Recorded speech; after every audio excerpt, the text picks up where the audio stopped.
Bonjour et bienvenue sur cette nouvelle vidéo. Alors j'ai continué la suite des vidéos sur les symboliques des cartes du Petit Lenormand. Je m'en étais arrêté à la carte numéro 24, donc j'ai continué avec la carte de la bague et la carte du livre. Alors on va commencer par la carte numéro 25, celle de la bague. C'est une carte qui symbolise tout ce qui est engagement, tout ce qui est contrat, accord, tout ce qui va toucher aux unions et aux liens en fait. C'est euh, c'est une carte. Alors, bien souvent, on a tendance à l'associer directement au mariage, mais c'est pas seulement ça. C'est pas parce que la bague fait penser à une alliance ou représente une alliance qu'on est automatiquement, quand elle sort dans un tirage, sur un mariage ou une relation sérieuse. C'est le mot-clé, c'est vraiment l'engagement au sens large du terme. Ça peut être un engagement professionnel, un engagement envers d'autres personnes, un engagement moral envers une situation ou une action, enfin quelque chose. Voilà, c'est vraiment l'engagement au sens large du terme. C'est aussi une carte qui va nous parler de par sa forme et la forme ronde de l'anneau, de quelque chose qui va être cyclique, qui va être répétitif. C'est un peu le fait de tourner en rond. C'est une situation qui va se reproduire sans arrêt dans sa vie ou quelque chose que l'on répète sans arrêt.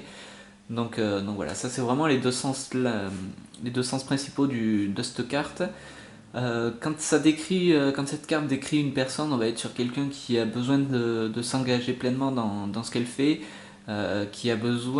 c'est aussi une personne qui a besoin d'un certain lien avec les autres, qui a besoin de se sentir en relation, en contact avec les autres, qui a besoin d'être uni aux autres. C'est une carte qui peut nous parler aussi de quelqu'un qui va aimer une certaine routine, un certain train-train quotidien, quelqu'un qui a besoin qui va trouver la stabilité à travers le quotidien, à travers des actions répétitives dans son quotidien, quelque chose que l'on fait régulièrement, tous les jours ou toutes les semaines ou tous les mois. C'est une certaine répétition dans sa vie. C'est une carte aussi, d'un point de vue plus psychologique, qui va inviter à se questionner sur ses engagements, alors vraiment là encore l'engagement au sens large du terme, mais ça va nous pousser à se poser les questions sur pourquoi on a pris tel engagement, où il va nous mener, à quoi est-il vraiment utile, voilà, tout ce genre de questions-là. C'est euh, c'est aussi une carte qui va inviter à justement sortir de ces motifs répétitifs que certaines personnes ont tendance à faire. Alors ça peut être un comportement, une action, quelque chose qui se répète régulièrement. Par exemple, une personne qui, peu importe là où elle travaille, elle a sans arrêt des problèmes professionnels. Donc là, c'est une carte qui va vraiment inviter à se poser des questions là-dessus, à comprendre les causes, les pourquoi. C'est la bague, c'est dans un tirage qui va toucher à la santé. C'est une carte qui va nous parler du système lymphatique ou alors des doigts, des problèmes au niveau alors ça peut être des articulations, au niveau des os, enfin c'est vraiment ça va toucher au doigt. Euh, c'est une carte assez neutre enfin même complètement neutre dans le petit Lenormand. Elle va pas nous indiquer si les engagements qu'on a pris sont bons ou mauvais. Elle va nous parler de ces engagements. Après, il faut étudier les cartes qui seront autour pour en savoir davantage sur le sujet. Mais voilà, c'est une carte qui reste quand même très neutre.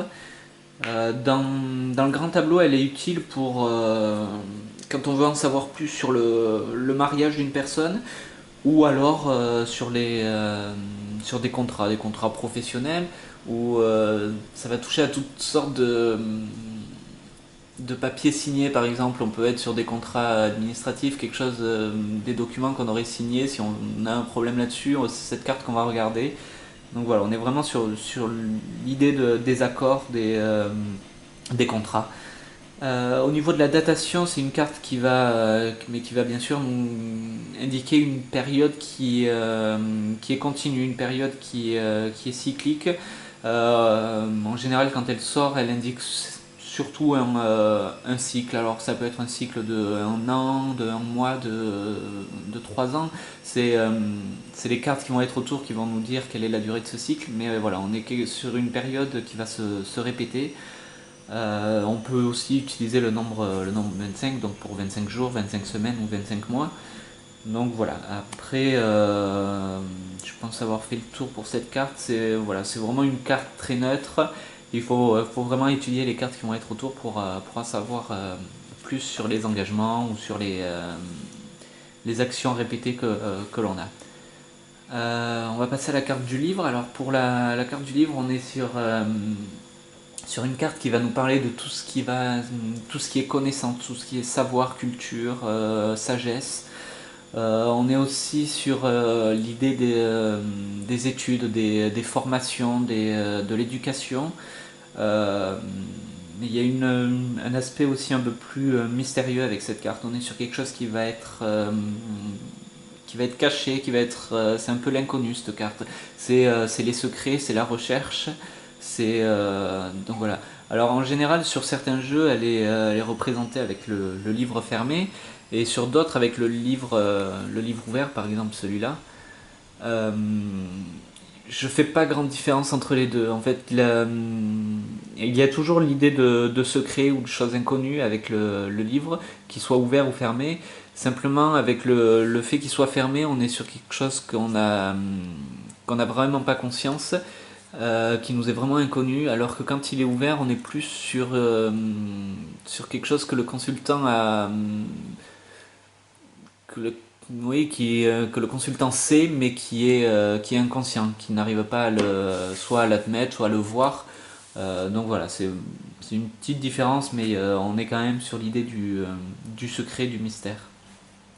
En termes de personne, ça va nous parler de quelqu'un qui est intelligent, qui est cultivé, qui a une certaine forme de sagesse, c'est aussi quelqu'un qui va être très curieux, oui, qui va s'intéresser à tout, qui va avoir soif de connaissances. On est aussi sur une personne qui peut être très secrète, qui peut être très mystérieuse, qui se dévoile vraiment pas facilement aux autres. En termes plus psychologiques, ça va être une carte qui va nous inviter à savoir faire preuve de discrétion, justement, à pas trop en dire, pas trop laisser une part d'ombre en fait. C'est aussi une carte qui va inviter à se remettre en question, en fait, surtout remettre son savoir en question. Admettre qu'on peut pas tout savoir, qu'il y a forcément des choses que l'on maîtrise pas, dont on n'a pas conscience. Donc voilà, c'est sur ces thèmes-là. Euh, En termes de tirage sur la santé, c'est une carte qui va toucher évidemment au cerveau et à la mémoire. Ça peut aussi indiquer des examens médicaux qui sont en cours ou qui vont avoir lieu, hein, ça dépend le contexte du tirage. Ça peut aussi indiquer des problèmes dont la cause est inconnue ou oui, qu'on n'a pas encore mis à jour les causes de son problème.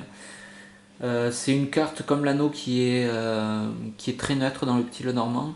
Il faut vraiment tenir compte des cartes qui vont être autour pour en savoir plus. Au niveau du grand tableau, c'est une carte qu'on va regarder pour en savoir plus sur tout ce qui va toucher donc aux études, à l'école, aux formations. En termes de datation, alors moi je l'utilise principalement comme une carte qui dit que c'est impossible de dater, qui dit qu'il faut attendre qu'il y a des choses qui doivent encore se jouer pour pouvoir avoir un aperçu, pour pouvoir avoir une date précise. Donc voilà, après je pense avoir fait le tour de ces deux cartes. Si jamais vous avez des questions, n'hésitez pas à les poser en commentaire, je vous y répondrai avec plaisir. Et je vous dis à bientôt pour la prochaine vidéo.